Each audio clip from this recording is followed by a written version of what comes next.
تم لوگوں نے مجنون یعنی پاگل کی طلاق کو بھی جائز قرار دیا ہے، اور جو نشے کی حالت میں ہے اس کی طلاق کو بھی جائز کیا ہے۔ جب رسول اللہ صلی اللہ علیہ وآلہ وسلم نے حج کیا تو آپ نے احرام کی حالت میں اپنے اوپر سایہ نہیں کیا، اور جب آپ گھر میں داخل ہوئے اور خیمے میں تو آپ نے سایہ کیا۔ دیوار کے سائے میں بھی آئے تو ہم اس طرح کرتے ہیں جس طرح رسول اللہ صلی اللہ علیہ وآلہ وسلم نے کہا۔ یہ سن کر ابو یوسف خاموش ہو گیا۔ داؤد ابن حسین کہتے ہیں کہ میں نے امام جعفر صادق علیہ السلام کی خدمت میں سوال کیا کہ کیا عورت سے نکاح کے وقت شہادت قائم کی جا سکتی ہے جب عورت کے ساتھ کوئی مرد نہ ہو اور عورت سے انکار کا خطرہ ہو؟ تو آپ نے فرمایا کہ اس میں کوئی حرج نہیں ہے۔ پھر آپ نے فرمایا تمہارے فقہا اس مسئلے میں کیا کہتے ہیں؟ میں نے عرض کیا وہ کہتے ہیں نکاح کے وقت 2 عادل گواہوں کا ہونا واجب ہے۔ آپ نے فرمایا وہ جھوٹ بولتے ہیں، انہوں نے اللہ کے عزائم اور اس کے فرائض کی توہین کی ہے، اور جس امر کو اللہ نے آسان کیا انہوں نے اس میں مشکلات پیدا کر دی۔ اللہ تعالیٰ نے طلاق میں 2 عادل گواہوں کے قیام کو فرض کیا ہے، اور ان لوگوں نے طلاق میں شہادت کو ضروری نہیں سمجھا۔ اللہ تعالیٰ نے اس عقد کو حرام قرار نہیں دیا جس میں 2 عادل گواہ نہ ہوں۔ رسول اللہ صلی اللہ علیہ وآلہ وسلم نے نکاح میں 2 عادل گواہوں کی شہادت جو جاری فرمائی تو یہ آپ کی سنت ہے، وہ اس لیے کہ کہیں کوئی اولاد یا میراث کا مسئلہ پیدا نہ ہو۔ باقی نکاح بغیر گواہوں کے ہو جاتا ہے، عورت مرد پر اور مرد عورت پر حلال ہو جاتے ہیں۔ حضرت امام جعفر صادق علیہ السلام نے فرمایا کہ اللہ کی عبادت میں یہ بھی ہے کہ انسان اپنے اللہ سے شدید خوف رکھے، کیونکہ اللہ تعالیٰ کا فرمان ہے جو شخص اللہ سے محبت کرتا ہے اور اللہ سے ڈرتا ہے تو اللہ اس کے لیے نجات کا کوئی نہ کوئی راستہ پیدا کر دیتا ہے۔ اور امام موسیٰ کاظم علیہ السلام فرماتے ہیں جو آدمی اللہ ڈرتا ہے تو لوگ اس سے ڈرتے ہیں، جو اللہ کی اطاعت کرتا ہے تو لوگ اس کی اطاعت کرتے ہیں، اور اسے ایسی جگہ سے رزق دیتا ہے جس کا اسے گمان تک بھی نہیں ہوتا، اور جو شخص اللہ پر بھروسہ کرے تو اللہ اس کے لیے کافی ہے۔ یقیناً اللہ اپنا کام پورا کرنے والا ہے، اور اللہ نے ہر چیز کے لیے ایک اندازہ مقرر کر دیا ہے۔ امام جعفر صادق علیہ السلام نے فرمایا خداوند تعالیٰ اپنے بندوں کو وہاں سے رزق عطا فرماتا ہے جہاں بندوں کو وہم و گمان بھی نہیں ہوتا۔ حدیث پاک میں ہے کہ جب انسان دیکھے کہ اس سے رزق کے وسائل منقطع ہو گئے ہیں تو کثرت کے ساتھ دعائیں کرے۔ جب امام جعفر صادق علیہ السلام کو معلوم ہوا کہ ان کے ایک صحابی نے تجارت و کاروبار کو چھوڑ کر صرف عبادت شروع کر دی ہے تو آپ نے فرمایا نہایت ہی افسوس کی بات ہے، کیا اسے اتنا علم بھی نہیں ہے کہ جو کاروبار چھوڑ دے تو اس کی دعا قبول نہیں ہوتی؟ اور جب حضور اکرم کے دور میں یہ آیت نازل ہوئی تو کچھ لوگوں نے اپنے آپ کو عبادت میں مصروف کر لیا اور روزی کے لیے نکلنا بند کر دیا۔ کیا اب ان کی کفالت خود بخود ہو جائے گی؟ کیونکہ اللہ نے وعدہ کیا ہے۔ جب اس بات کی اطلاع حضور اکرم صلی اللہ علیہ وآلہ وسلم کو ہوئی تو آپ نے ان کی طرف آدمی بھیجا کہ یہ تم نے کیا کر رکھا ہے؟ انہوں نے جواب دیا تھا کہ اللہ کی طرف سے ہمارے رزق روزی کی کفالت ہو جائے گی، کیونکہ ہم نے اپنے آپ کو عبادت میں مصروف کر لیا، اور خدا نے قرآن پاک میں یہ ارشاد فرما دیا۔ آپ نے فرمایا جس نے اس طرح کیا اس کی دعا قبول نہیں ہوتی۔ تمہارے لیے ضروری ہے کہ رزق کو کسب کرو اور روزی کو تلاش کرو۔ نہج البلاغہ میں مولائے کائنات کا فرمان ہے کہ اے لوگو اس بات پر یقین کر لو کہ جس نے اللہ کے خوف کو اپنے دل میں بسایا تو خداوند تعالیٰ اسے مشکلات سے نجات دے دیتا ہے۔ جب آپ سے پوچھا گیا کہ اگر کسی آدمی پر اس کے گھر کے دروازے بند کر دیے جائیں تو پھر اس کا رزق اس کے پاس کہاں سے آئے گا؟ آپ نے فرمایا وہاں سے جہاں سے اس پر موت آئے گی۔ حضور اکرم صلی اللہ علیہ وآلہ وسلم کا فرمان ہے کہ جو آدمی کثرت سے استغفار کرتا ہے تو اللہ تعالیٰ اسے ہر غم سے نجات دے دیتا ہے۔ ایک حدیث میں حضرت ابو ذر غفاری سے منقول ہے کہ میں ایک ایسی آیت کریمہ کو جانتا ہوں کہ اگر تمام لوگ اس کے دامن کو تھام لیں تو وہ ان کی مشکلات کے حل کے لیے کافی ہے۔ اس کے بعد آپ نے یہ آیت پڑھی وَمَن يَتَّقِ اللَّهَ يَجْعَل لَّهُ مَخْرَجًا، اور بار بار اس کی تکرار کرتے رہے۔ حضور اکرم صلی اللہ علیہ وآلہ وسلم نے ارشاد فرمایا کہ جو بندہ اللہ کا ہو کر رہ گیا تو اللہ اس کے رزق کا ضامن بن گیا اور اسے ایسی جگہ سے رزق دیتا ہے جہاں اس کا گمان بھی نہیں جاتا، اور جس نے دنیا کو اختیار کیا تو اللہ اسے دنیا کے حوالے کر دیتا ہے۔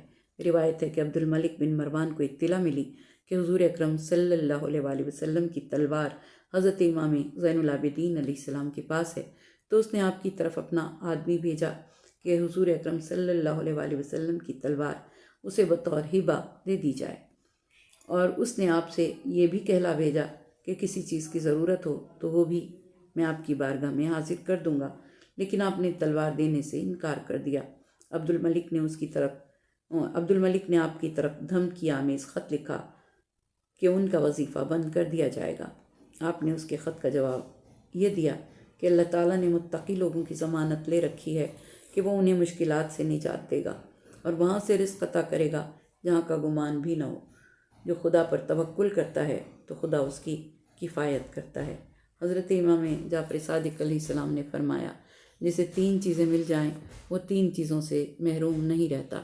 نمبر 1، جسے دعا کی توفیق مل گئی تو اسے قبولیت بھی مل گئی، جسے شکر کی توفیق میسر آ گئی تو اس کے رزق میں روز بروز اضافہ بھی یقینی ہے، اور جسے توکل مل گیا اسے کفالت بھی مل گئی ہے، کیونکہ اللہ تعالیٰ نے اپنی کتاب میں فرمایا ہے جو اللہ پر توکل کرتا ہے تو اللہ اس کے لیے کافی ہے۔ ایک اور جگہ پر فرمایا، اگر میرا شکر ادا کرو گے تو زیادہ دوں گا۔ یہ بھی فرمایا ہے، ادعونی استجب لکم، مجھے پکارو میں تمہاری دعا کو قبول کروں گا۔ حضرت امام علی رضا علیہ السلام نے ابو سلط سے فرمایا کہ اللہ سے ڈرتے رہو اور اپنے تمام امور میں ظاہراً اور پوشیدہ طور پر اپنے خدا پر توکل کرو۔ حضرت رسول اکرم صلی اللہ علیہ وآلہ وسلم نے فرمایا کہ جناب جبرائیل جب میرے پاس آئے تو میں نے ان سے پوچھا کہ توکل کیا ہے؟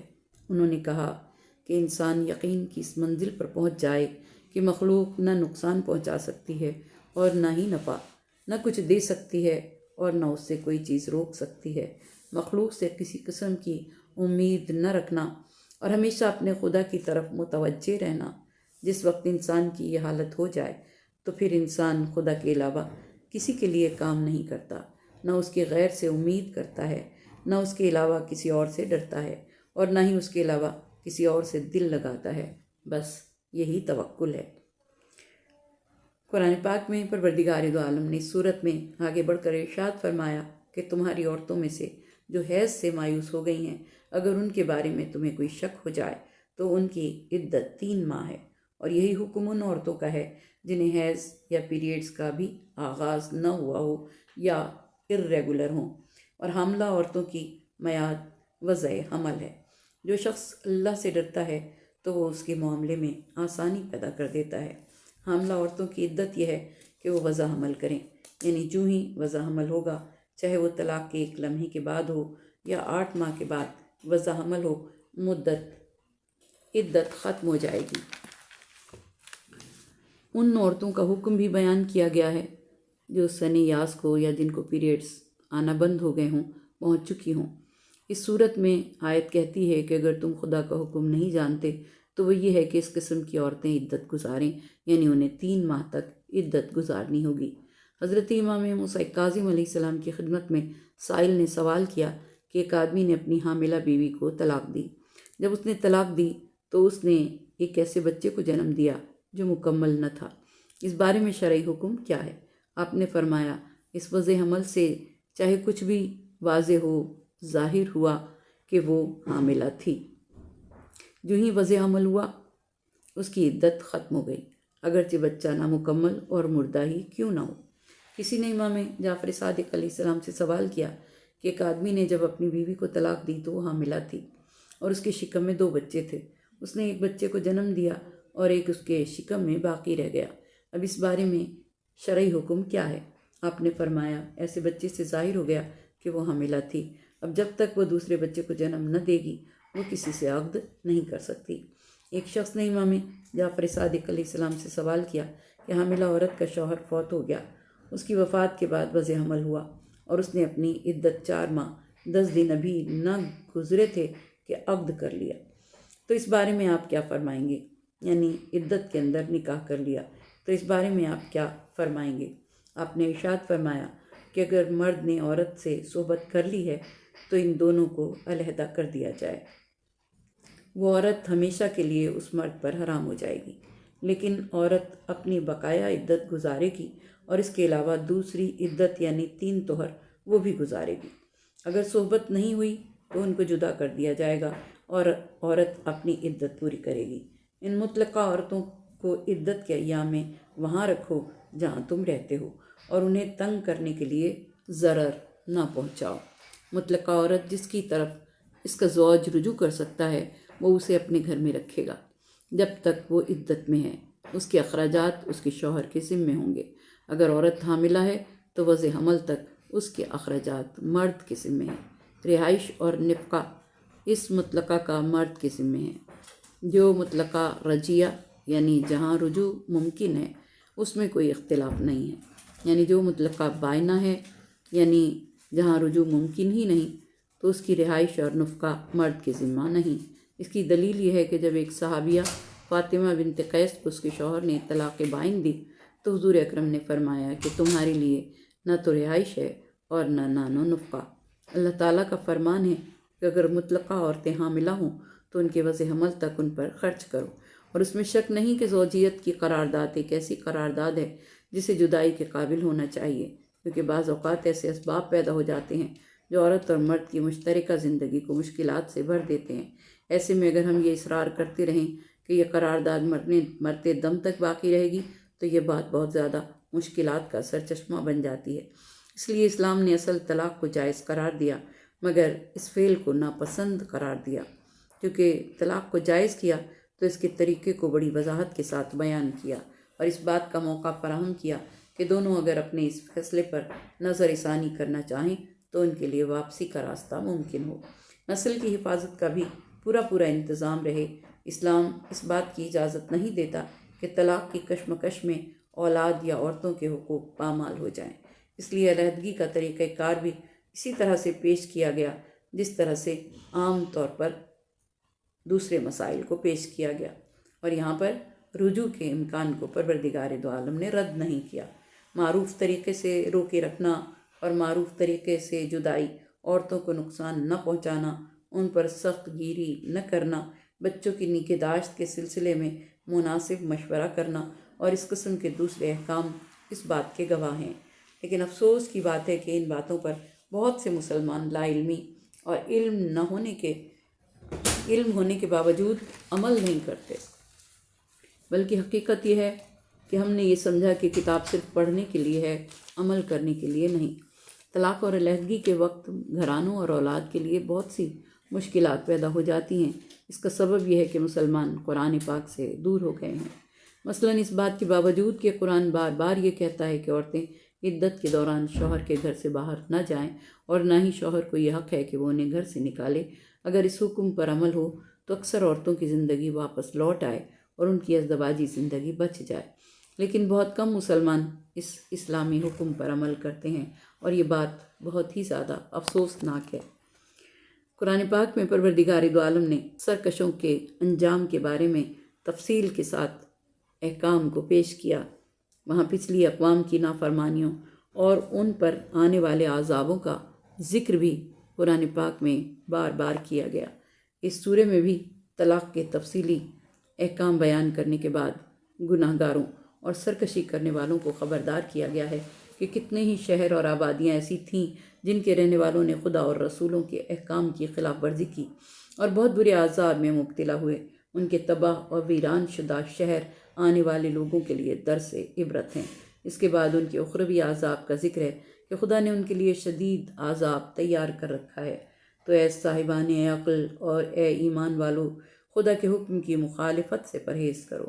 اور پھر غور و فکر کرنے والوں کو مخاطب کر کے پروردگار دو عالم نے ارشاد فرمایا ہے کہ خدا نے تم پر ایسی چیز نازل کی ہے جو تمہارے لیے باعث نصیحت ہے، اور ایک رسول تمہاری طرف بھیجا ہے جو خدا کی واضح آیات کی تمہارے سامنے تلاوت کرتا ہے، تاکہ ایمان لانے والوں اور عمل صالح بجا لانے والوں کو تاریکیوں سے نور کی طرف ہدایت کی جا سکے۔ ذکر کے معنی قرآن اور رسول سے مراد حبیب خدا صلی اللہ علیہ وآلہ وسلم ہے، اور انہیں اس لیے بھیجا اور نازل کیا تاکہ تم تاریکیوں سے نکلو اور تمہیں نور کی طرف لایا جائے۔ جو شخص خدا پر ایمان لائے اور عمل صالح بجا لائے اور اسی راستے پر چلتا رہے تو خدا اسے جنت کے ان باغات میں داخل کرے گا جن کے درختوں کے نیچے نہریں جاری ہیں، وہ ہمیشہ ہمیشہ وہیں پر رہیں گے اور خدا نے ان کے لیے بہت اچھی روزی مقرر کر رکھی ہے۔ سورہ طلاق کی آخری آیت آسمانوں اور زمینوں کی خلقت کے بارے میں اللہ کی قدرت کی عظمت اور اس کی خلقت کے مقصد اصلی کی طرف ایک واضح اشارہ ہے کہ وہ خدا جو اس عظیم خلقت پر قدرت رکھتا ہے، وہ اس جہان میں بھی اور دوسرے جہان میں بھی ان وعدوں کو پورا کرنے کی طاقت و قوت رکھتا ہے۔ یہ قرآن مجید کی واحد آیت ہے جو 7 زمینوں کی طرف اشارہ کرتی ہے۔ وہی اللہ ہے جس نے 7 آسمان تخلیق کیے اور انہی کی طرح زمین کو بھی اس کا حکم ان کے درمیان نازل ہوتا ہے تاکہ تم جان لو کہ اللہ ہر شے پر قادر ہے، اس کا علم ہر شے پر محیط ہے۔ امام علی رضا علیہ السلام نے فرمایا، ان 7 آسمانوں اور 7 زمینوں کو اس طرح اوپر نیچے بنایا گیا ہے کہ پہلی زمین کے اوپر جو آسمان ہے وہ پہلی زمین والوں کا آسمان ہے اور دوسرے آسمان والوں کے لیے زمین ہے۔ اسی طرح دوسرا آسمان پہلے آسمان والوں کا آسمان ہے اور تیسرے آسمان والوں کی زمین ہے۔ اسی طرح یہ سلسلہ 7 آسمانوں اور 7 زمینوں تک پہنچ جاتا ہے۔ یتنزل الامر بینہن میں جس امر کا تذکرہ ہے وہ رسول اللہ صلی اللہ علیہ وآلہ وسلم اور ان کے اوصیاء ہیں، یعنی اس کا حکم ان کے درمیان نازل ہوتا ہے۔ خداوندہ، اب جب کہ تو نے ہمیں اپنے عظیم خلقت کے ہدف سے آشنا کر دیا اور بتا دیا کہ تمہاری تخلیق کس لیے کی گئی ہے، تو پالنے والے اس عظیم ہدف تک پہنچنے میں ہماری مدد فرما۔ پروردگارہ، تیرا علم و قدرت بے پایاں ہے اور تیری رحمت بھی بے حد و بے شمار ہے۔